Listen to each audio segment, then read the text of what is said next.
to the Inside Texas Football YouTube channel powered by InsideTexas.com. It is another Monday PM Live. We got Eric Naleen, we got Justin Wells, we got Ian Boyd. We're going to talk baseball on the YouTube channel. We're going to talk a little bit of official visit action, but more importantly, make sure you like this video, subscribe to the channel, help us get to 8,000 subscribers. If you are listening on podcast, we appreciate you. Give us a 5-star rating and a 5-star review.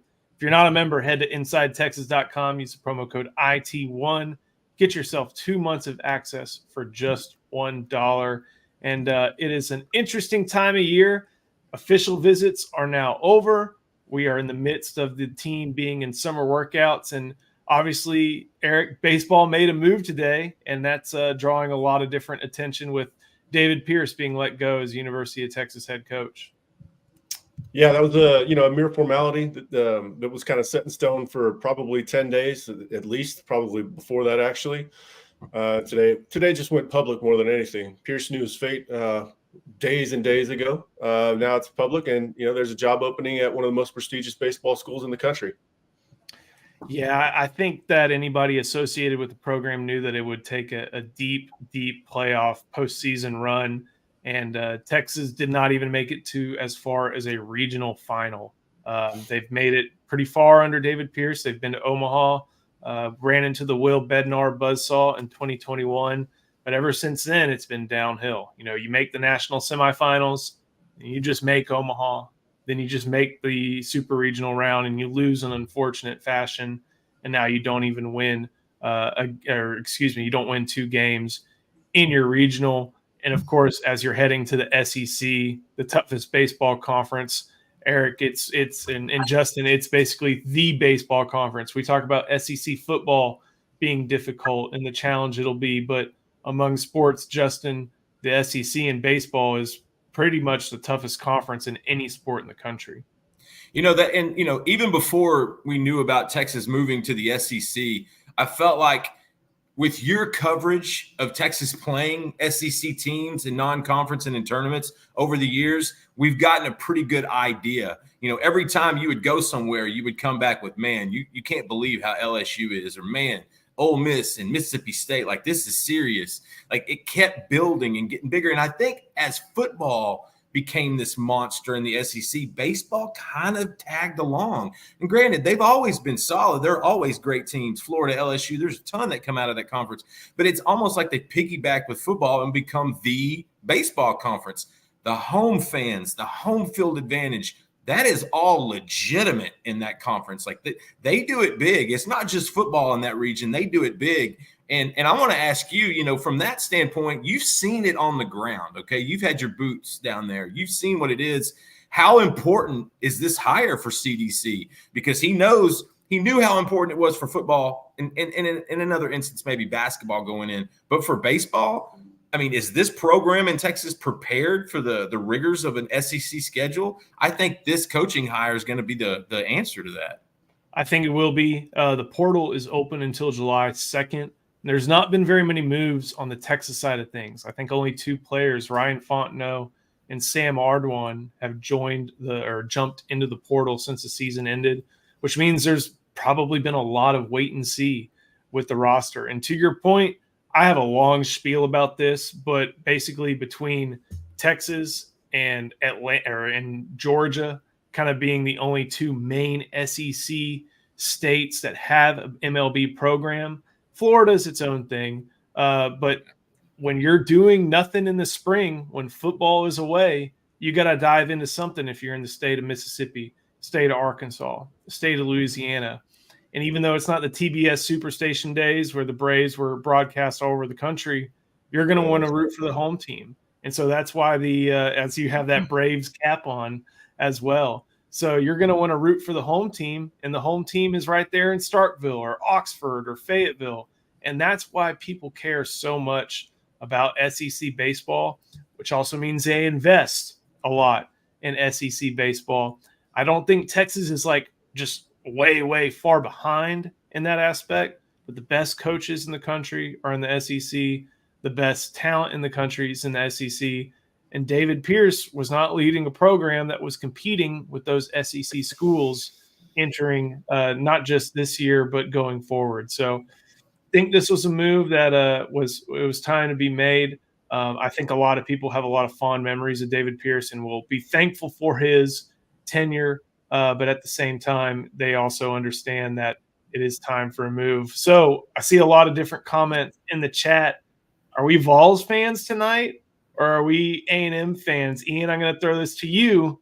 What do you think? Is it go Vols? Is it I'm not going to say Giga Maggies on this, but who do you want to see out of the two teams in the winner take all that is later this evening?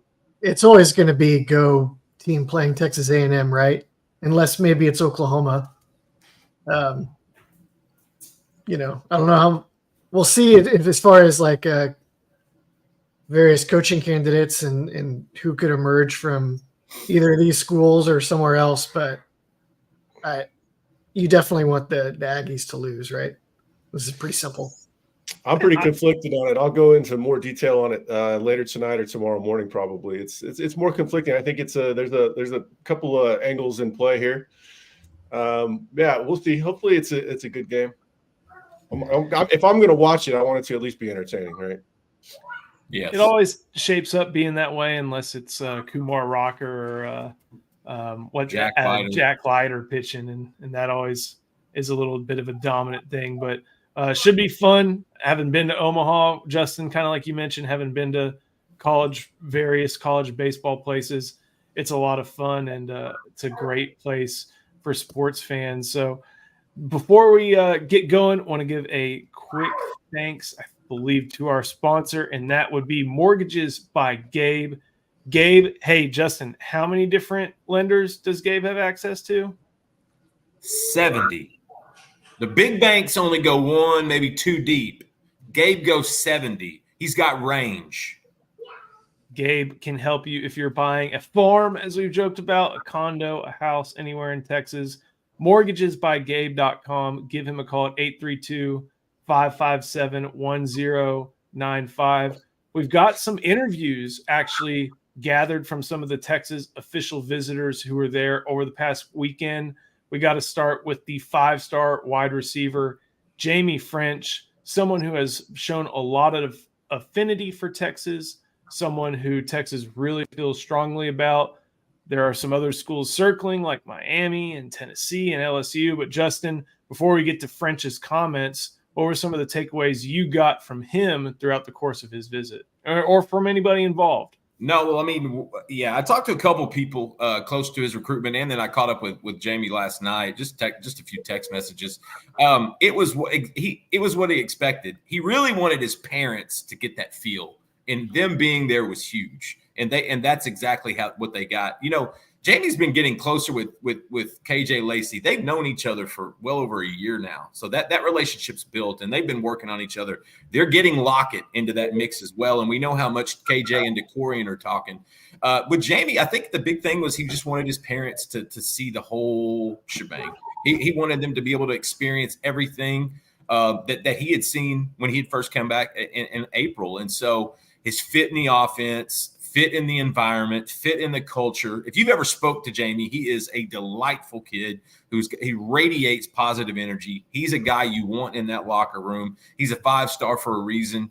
I think Texas really, I think they set the pace. Like, this guy's been on a slew of OVs in the last 4 weeks. I think Texas did exactly what they needed to do. They nailed that last OV. The only thing I'm worrying about is if he takes an OV to Ohio State during the season, because I think when he makes his decision in mid-August, that's going to be what people pay attention to past that.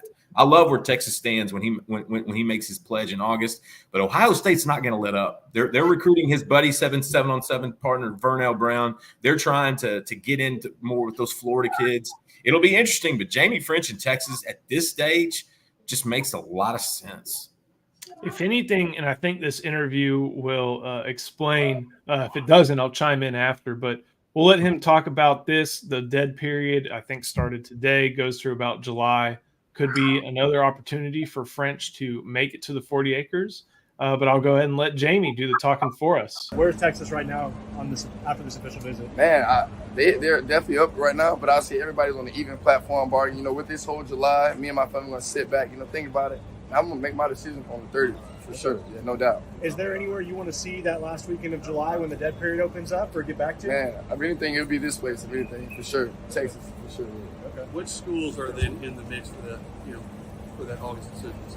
Texas, LSU, Miami, Tennessee, Ohio State a little bit, but those 4 at first, for sure, no doubt. What's the process to coming to a decision? Just kind of huddling up with your family? What's the process? Man, just seeing who's mostly family oriented, I'll say definitely where I see myself fitting best, getting back with my family and see how they feel about it. And we all real. What factors will be important? Is it playing time? Is it culture? I mean, what factors will? Man, you hit those 2. A little bit of playing time. The culture here is outrageous, so I won't have to worry about that. And the family. Coach Sark has the family-oriented vibe. He knows what he's doing with his X and O's, man, for people like me, so definitely for sure. That was Jamie French out of Mandarin High School in Jacksonville, Florida. And Eric, something you've wrote on the Inside Texas on the message board is that you feel like everybody that Texas leads for like the 3 main ones. Doesn't mean they're going to get all 3, but if you had to choose an individual leader for each guy, it would be the Longhorns. But with French, man, it seems like you'd venture Texas would be the clear leader for him. Yeah, I think we wrote a month ago that they felt most confident on Jamie French out of all the wide receivers. So if you read the article, you did a good job getting quotes from him. That I could read that article, and my confidence was already high on Jamie French. I had him at 80% going into the weekend. I've got him at I think 89% now. I think is what I put. And for me, 90% is a lock. I don't go above 90. So feel really good about Jamie. Feel really good about the wide receiver class, and I feel really good about recruiting in general. I see Victor Santiago's got a little anxiety over here we got to address. I'll check that in just a second. Trying to get something else. There we go. Where is Victor's comment? Updates on D-line recruits. We'll get to that in just a second. But Justin, along with French, Kalik Lockett was there as well, and you got some positive returns from him during his visit. Yeah, this Kalik was a lot like Jamie. He just went through a ton of OVs. This was the last one. I think Texas was smart and strategic getting a lot of these guys in on the last weekend. That last hurrah in June. It's been a long month for everyone that covers it and that's involved. But the big thing with Kalik is, one, he told me how the team already opened up with arms. Like he felt the players already made him feel like he's a part of the team. He tagged along with KJ and with French a lot, and they were kind of their own little clique, and they've all been getting along. Kalik's going to be a guy. I think Eric's mentioned this before. Does he want to be a 1A, 1B, 1C of a trio of an historic wide receiver haul, or does he want to be a wide receiver one by himself in another program? That's what Kalik and his family have to figure out over the next month or so. I think we're going to see a decision in July or early August there. But the big thing for him was obviously the one-on-one. He had a one-on-one with Sark before he left on Sunday, and he said that really set the field for him. That gave him exactly what he needed to know. And I guarantee you Sark probably told him, he's not going to pressure anything, to take his time and make the right decision. Kalik, another thing with Kalik too is his family. I think his family likes Texas. I know that they did really well this weekend there. I know his dad really enjoyed it. And so they're going to get home and they're going to do a lot like what Jamie and his bunch said. They're going to talk about it and see the best fit, the best scheme, the best environment. But I'm telling you, Kalik, Eric made a good point. You could say they're a leader for all 3 of these guys. But the next month is really going to be interesting. That's why you got to come see us at InsideTexas.com, because I think there's going to be some movement there, and we just got to make sure we track it. But right now, I like Texas and Lockett. I think they also make a lot of sense. I mean, it's hard to believe the 3 5-stars could actually come together. But like I wrote in the scoop, that's not a far-fetched idea anymore. That's something that all 3 of these guys apparently talk about on a pretty regular basis, calling themselves the 3 amigos. Ian, when thinking of on-field fits, it looks like this is a great situation for Texas. Kalik Lockett seems like your typical boundary guy, and I know Steve Sarkisian moves everybody all around, but Kalik Lockett seems like your typical boundary. seems like both French and Moore could probably be that Z receiver that Xavier Worthy was, but just kind of all things considered, maybe you throw Decory and Moore at Z and then French in the slot and see what happens from there. Is that how you see it? Yeah, I think French and Lockett both are like pure receivers. They're not like blazing fast guys like Xavier Worthy or Decory Moore or Isaiah Bond, some of those other guys we've seen Sark load up with in the past. Not to say that they're slow, but they're not, like, I don't know if any of those guys are 10-4 type of guys. But French is really smooth, catches the ball extremely well. Lockett is the same and big. So you could see either of those guys in the boundary. You could see them in the slot potentially where you don't have to be 10-4 to be good in the slot. And then, Decory Moore probably in that Worthy spot where he's getting moved around and he's outside. To me, that's what makes the most sense. Do y'all want to charge through the baseball questions before we just keep it on football for the remainder of the time? I want Victor to turn his sound up. We just talked about Lockett, and why would you ask that Florida State trending if we just said he's leaning towards Texas? Come on, Victor. Come on, buddy. I'll see our buddies at Irish Sports Daily. Always a pleasure, gentlemen. Glad to have them along. But let's just charge through baseball real quick so we can make sure that anybody who joins late can see it from this point on. This is from Larry Johnson, and he meant Jim. He mentions it right after. Love to see Jim come to the dish as Horns coach. I don't see it happening. I do think there's a good chance of a lot of pissed off Gator fans when all's said and done. I don't think Kevin O'Sullivan is going to be leaving Florida anytime soon. There are a few different things that keep him tied to the state of Florida. Eric, I think the thing is that the timing of today's move with David Pierce was not made for no reason. We'll have a lot more over on Inside Texas in the coming days, but today's move was not made with no reason. James Oliver, can we get off the SEC genuflecting? Texas and CDC is playing a bigger game than that, or can't you see that? James, I'm going to argue with you. Have you looked at the last, 15 or so national champions? The only one that I can think that comes to mind, there's been great Oregon State teams. There was the Coastal Carolina team. North Carolina once. Every national final, I think, over the last 15 years has featured an SEC team. I don't think it's genuflecting when you look around and see that the best college baseball teams are from the SEC. And there have been great Pac-12 teams. There have been great Big 12 teams. The ACC was a really, really strong conference and has been a really strong conference over the past few years. But, you can argue SEC genuflecting for football, and I kind of get that. But at the same time, for baseball, it's almost unarguable. Like, that is the class of the sport. Whether you look at Arkansas, you look at Vanderbilt, a team that struggles to do anything in football. They are a baseball powerhouse. The last two College World Series finals have been all SEC, and they've all been different teams. Last year was Florida against LSU. This year it's Tennessee and Texas A&M. We're just calling it like we see it, James. And then I think that'll get us through the baseball aspect. Make sure you head out to Inside Texas. We'll be able to cover this story in depth a lot over the next couple of days. Let's get to the football stuff. There's been a lot of news over the course of the weekend. Justin, got to throw this one your way from Victor Santiago again. Updates on interior line defensive recruit targets. Nothing positive here. There was a little bit of news that you broke on Friday about Zion Williams. But other than that, it sounds like we've gotten a lot of positive reviews on the defensive line front from Texas over the course of this past weekend.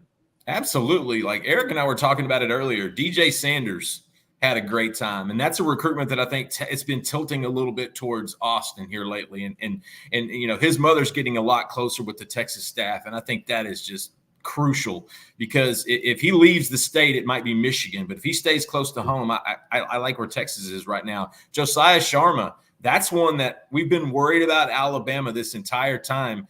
And now Alabama might be a little bit worried about their footing with him. And don't forget that his mother's potentially moving to DFW in the next 6 months. And I think the Texas trip really moved the needle with him. And that's another guy. And let me tell you something. Sharma has as much upside or talent as any defensive lineman in the nation, regardless of rankings. And so not hearing anything positive, Victor, you got to look for the positives. You can't just dwell in the negatives. You got to look for the optimistic stuff. Texas has a road to climb. We understand that, but they're chipping away at these guys. If you can get a DJ Sanders in the boat, if you can get a little bit closer with a Josiah Sharma, take your chances with a Myron Charles. I know it seems a little out there, but keep stay with that. Keep Brandon Brown in the boat, and don't forget they're going to get Zion Williams back on campus. He's going to hit Austin this fall, and it's better to get him then than it would have been last weekend when he potentially commits to LSU on July 4th. So Texas is in better shape on the D-line than I think fans want. They just want that instant gratification, get a commitment right now, get a guy into the boat right now, and then 15 minutes after that, they're asking us who's next. Right now, I think after this weekend, I like where they're at with a couple of those guys. Let's let it play out some more. Eric, you're the defensive tackle targets are oddly enough from areas you're familiar with, whether it be Belleville, whether it be NorCal. But with Sharma, with how it relates to him just visiting Alabama, him being in a recruitment that features Washington, Texas, Oregon, and Alabama, doesn't really seem like USC or even Cal is a factor, although the Golden Bears aren't much of a factor. Do you think this being a national recruitment for a kid from an area that doesn't have any real allegiances to any school helps out the Longhorns? How do you see that factoring in with Sharma in Texas's pursuit? Yeah, I think Texas is just poised for a lot of California kids, regardless of the area. Texas can appeal to kids in Central California, Southern California, Northern California. It doesn't matter. That Texas can appeal to people from everywhere, really. It just depends on if the kid wants a smaller environment or a bigger environment. When they want a smaller environment, like, we see some guys, they'll end up in College Station. They lost Katie Cannon back in the day to Baylor because he didn't want to be in Austin. Spencer Sanders wanted Oklahoma State rather than a big city like Texas. I mean, it happens all the time, but obviously that's not going to be a hindrance here with Sharma. We know that. Oregon's one to watch, of course. They got him on campus twice in a row, and they're making up ground in a hurry. We know what's going on there to some degree. Texas is going to have to win these recruitments a couple different ways. First, you got to make him comfortable and like the school and understand he's going to be developed and the scheme and the culture and all that. And then you got to win it the new way, the NIL way. So it's going to be some nervous moments. There's already a lot of nervous moments for fans. I could not be less worried about defensive tackle recruiting. I know it's going to work out in UT's favor. I might not know the exact combination. Myron Charles was asked about earlier. Myron Charles, I was talking to somebody today in the Southeast, and he doesn't think that there's anything to watch with Myron Charles until December. And I think that's going to be the way with some of these recruitments that Texas is on right now. Keep Bobby Brown in the fold. Brandon Brown, sorry. Get DJ Sanders, then you have two very, very high upside athletic defensive tackles. If you can get Sharma, all of a sudden you're really playing with house money down the stretch. So it's not very far away from things breaking in Texas direction, but there's still work to do. Got to give some love to our good friend David Williams. Eric, some view DJ Sanders as a developmental recruit as opposed to a certain difference maker like other UT targets. Is that the case? And if it is that even a bad thing? I mean, man, how many guys would turn into absolute studs that were, developmental players? I do think that there's a valid question between the difference between his floor and ceiling. The ceiling's very high, and the floor is a little bit lower. But his ceiling is higher than a lot of other guys that Texas is after. So if you have confidence in your strength and conditioning, you have confidence in your development from a player standpoint. The schemes are going to highlight him. I'm not worried about it. He's going to have to develop and probably, some of these guys are going to have to take their time anyway. A lot of defensive tackles are, unless they're just absolute freaks, are developmental players. So yeah, there's a question. It's a valid question between his floor and ceiling, but the ceiling I don't think is being talked about nearly enough with Texas fans. I don't think, for all the anxiety about the position, people should be more excited about the development with DJ Sanders. Justin, got to give this one to you from our good friend Brett Nelson. Do the Longhorns go all in with Kelshawn Johnson if they lose Khalid Lockett? I think they would push a little harder.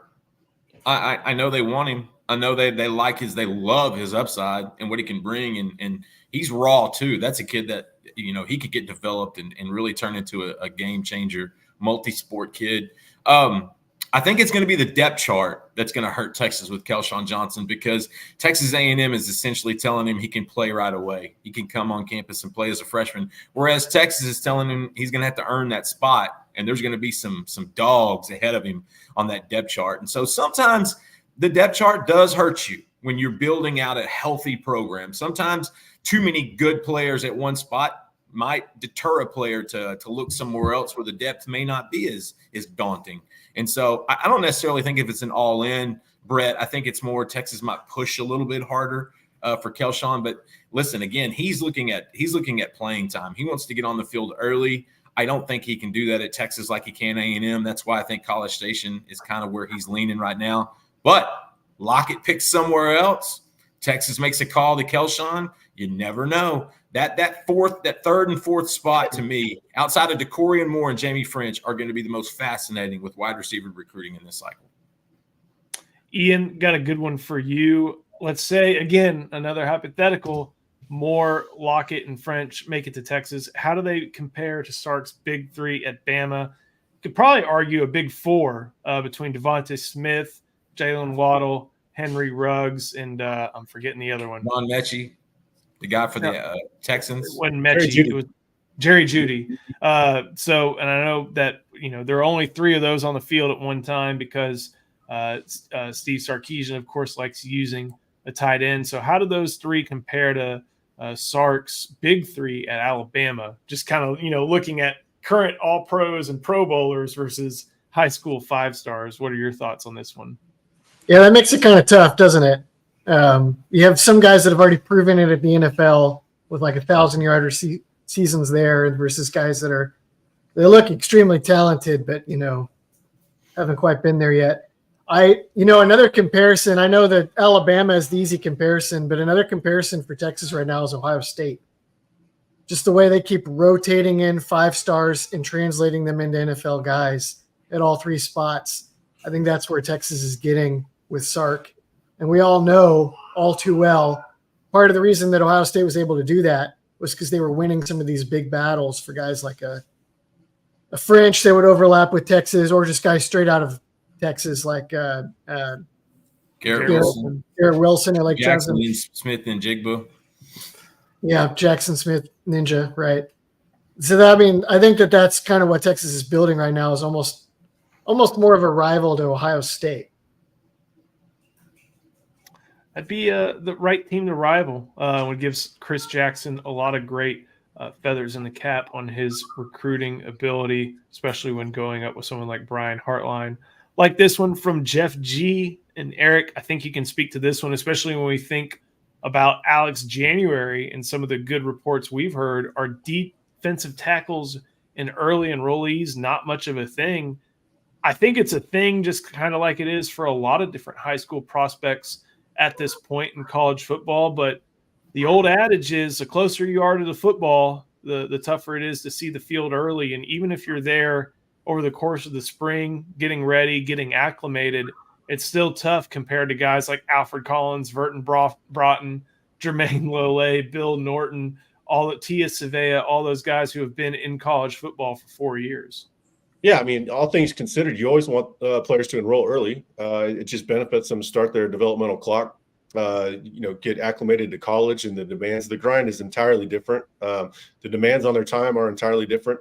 The people they're going up against are way more mature than what they're used to. So, yeah, you want to start that clock as early as possible. I think, Alex January will be a better player for coming in earlier. We might not see that this year, but you'll see it next year or the year after. You always want to stripper pole. Hey, that's a fireplace, man. That's a stove. Thanks for the idea. My birthday this weekend. Why didn't you get on here the last week and tell me that? But yeah, you want to get those guys in the program as early as possible. It pays dividends. We see that all the time with the guys Sark's getting after, and ideally you get your guys in as soon as possible and start the clock. There's also, with these big guys, sometimes you want to avoid them with their scholarship and everything settled, just piling on weight in On a that couch in spring, the spring. and the summer. You want to get them on campus and then their strength and conditioning program sooner than later. It helps for those guys to, like you mentioned, get in early, and you can turn into a physically developed guy. I mean, like not everybody comes in with the maturity that someone like Byron Murphy did. Showing up at Texas with his associate's degree, being ready to go from a mental standpoint, and then pretty quickly thereafter a physical standpoint before he eventually turned into a first round prospect. So.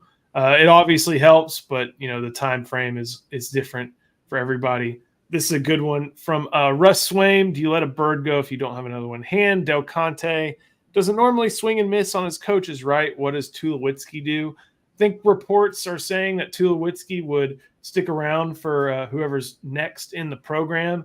This is someone who has moved to Austin, I believe, has obviously scanned the field for different coaching positions, including his alma mater at Long Beach State. But he came back to Texas to take on a role with David Pierce's program. He's beloved by a bunch of different players within the program, those that he have been under his tutelage. And honestly, I think that Troy Tulowitzki at this point is biding his time to find the right head coaching job. I think that's his next step.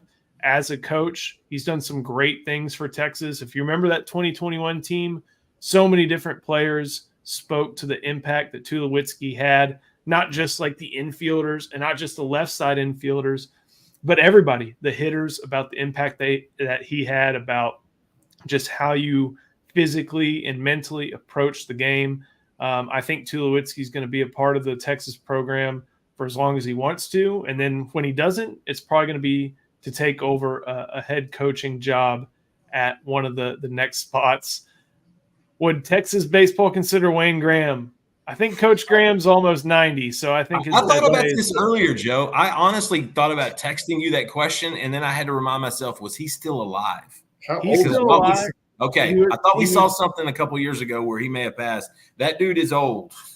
He was old when he was old. But he is a baseball dude all the way through and through. He's one of I'm pretty sure he's one of David Pierce's mentors, as to be expected. A UT baseball letterman, hangs around the program, has been seen at plenty of different practices. But I think Wayne Graham is content with supporting the program and being around just in that capacity. He was born in 1936, so he's finally old enough to run for president. But I don't think he's going to be the next. He's the only person we've ever met that was around when Texas A&M won a national title with men's last. Yeah, I attended some Wayne Graham baseball camps, and he's been nice to me in all the interactions. Can't discount the national champion. KD35, I'm the best. Thank you for the super chat. With DL recruiting, think Texas holds on to a spot for the portal or to a late senior riser?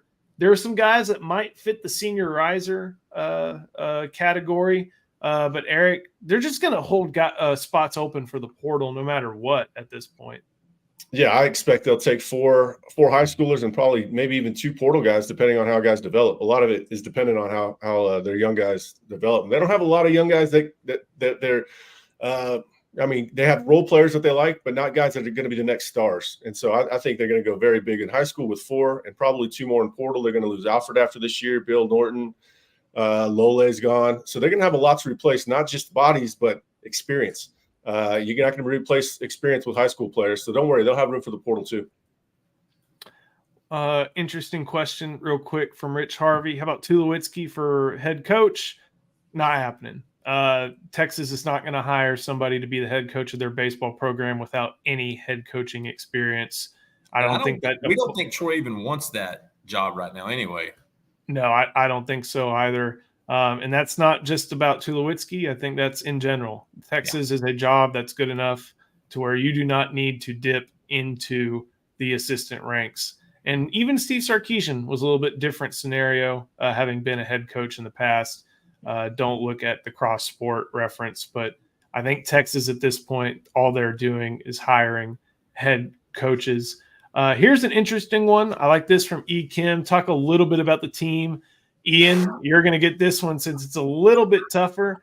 Let's go to the starting defense for the Colorado State game. So let's go front to back, D-line, linebackers, secondary. I'm curious your take on this one. I'm going to go Sorrell, Collins, Norton, Burke. Sorry, strike that. Let's say Moore instead of Burke. Eric's like grading me with his eyes. Hill, Benda. And then We're in corner, nickel. Barron, corners, Muhammad, and Cole. That's the San Jose State guy, right? Javion Correct. Cole. Yes. And then I think they'll start with Taft and Williams, and then quickly rotate in Makuba with somebody. And that's all assuming Colorado State plays like 11 personnel. I haven't actually done all my homework on Colorado State to know if they come out with 2 tight ends, then this whole exercise is kind of moot. But in their Fighting best Jay player, Norvells. in their best player tight end, am I remembering that right, or is it a wide receiver? It's somebody They in have the pass catching core. they have an NFL receiver, I think, and returning quarterback. So, I mean, they'll probably come out spread, and it'll just be that. All right, so you mentioned if it's in nickel personnel, what if it's in base? What if they're running that true 3-4 that Pete Witkowski likes to use? See, this is where things get kind of interesting because they've stacked so many dang defensive linemen out of the portal that are like potentially good package players. I don't know what all they have in store, but I would assume they'd go like Moore and maybe Burke on the edges with and then go big inside with like Collins, maybe Savea or maybe Lole, and then still Norton inside, and then the rest would be the same. Who's that? Eric, So you not finding a place. So that means you're not finding a place for Mo Blackwell at that point, right? Well, he didn't. No, I would start Trey Moore at Sam is what I would do if I could. If he can at all, that's what I want to do. I'm not. He can do it. He can play it for sure. And then I think what's he can play the inside. secondary look like behind that? Do you have Barron at field corner and then Muhammad at boundary? Yeah, or maybe flip those because Barron is a little more used to playing around there. But either way would probably be pretty much the same. It's a fun defense to try to figure out. It kind of seems like, Ian, that some of these defensive linemen that Texas has, and maybe this is Pete Witkowski's 2-4-5 scheme and the over G and under G and different fronts that you've written about on Inside Texas, but they have the right combination of nose tackles, and then they have some guys who kind of fit into that 3-4 alignment as well. Yeah, I mean they have the flexibility to do most anything up front. I don't know if they're going to be amazing at any particular front next season. It depends on how particular guys develop, but they could potentially play like a dozen. They could potentially play something different every week and just rotate which guys are the main guys. I don't know if that's a great idea, if they could pull it off, but they have so many bodies that are of comparable quality. What about those edge spots? Because it kind of seems like Texas has so many different options there, and not just at like the buck position or just at the jack position, but between Barron Sorrell, Trey Moore, Ethan Burke, even Colton Vosick. Eric, it seems like all of those guys, or at least a handful of them, have the versatility to go on either side, the strong side or the weak side. Yeah, I anticipate Burke's going to play a lot for behind Sorrell. Rotate a lot. You probably want Burke out there on passing downs. And then you want Burke to really get acclimated to playing on that wider side. He's going to take on a bigger run load with the blockers. And that's going to be his position after Sorrell leaves. Sorrell's gone after this next season. That's going to be Burke's time to shine. I like a year of getting him acclimated. You got more on the other side. Colin Simmons, Colton Vosick is going to play this year. You might see some Cecilia Kana. They got a lot about, and we always forget about. I don't mean to do it, but you got Finkley as well, Not exactly sure which side he's going to play on. He could play a little bit of both. Lots of depth. I mean, we could talk about player combinations all day long. They're going to have a lot of work to figure out in the rotations in August, but that's what August is for in the first place. Ian, I'm not sure how much offensive coordinating you want to do, and I meant to get this one. Wide receiver, they should run mesh, and more mesh. I think, as you can tell us, though, mesh targets the running back first, at least on the primary read, and that may help Jaden Blue and CJ Baxter a little bit more than anybody else. I think we're going to see a lot of that this year. I don't know about Colorado State, but any team that wants to play man coverage on Texas is going to get a steady diet of mesh. And yeah, Jaden Blue on the rail route, the wheel route out of the backfield is the first read, and you better cover that or that's 6 points. Ooh, got another good one. This one puts us on the spot, Justin. Over under 2.5 public commits by the end of June. I think I know which way we're all leaning on this one. I'm under. Well, Under Joe, for June. I knew Joe was going to get that wrong. It's under. Yeah, it's under. It's under for June, but for July, that's a prop bet I would be willing to jump on. Yeah, but for June, what's that calendar? We got two guys we feel good about. We've got two guys we know going to probably do it pretty quickly. Always there for a surprise, but right now I would take the under. That's where I was leaning too. I don't know what y'all are talking about. I like Thuy Lee's question. Oh man, the leaders and dogs. We don't want Sark emulating anything from Colorado, do we? I just wanted us to make sure we educated this young man. Yes, do not anything Colorado does, you do the exact opposite of. That is the new standard in college football program building. If Colorado's doing it, you damn sure better not. Gentlemen, I think that'll be great for this Monday afternoon live. Thank y'all so much for watching this one. We had some great comments from recruits who made it in. Jamie French.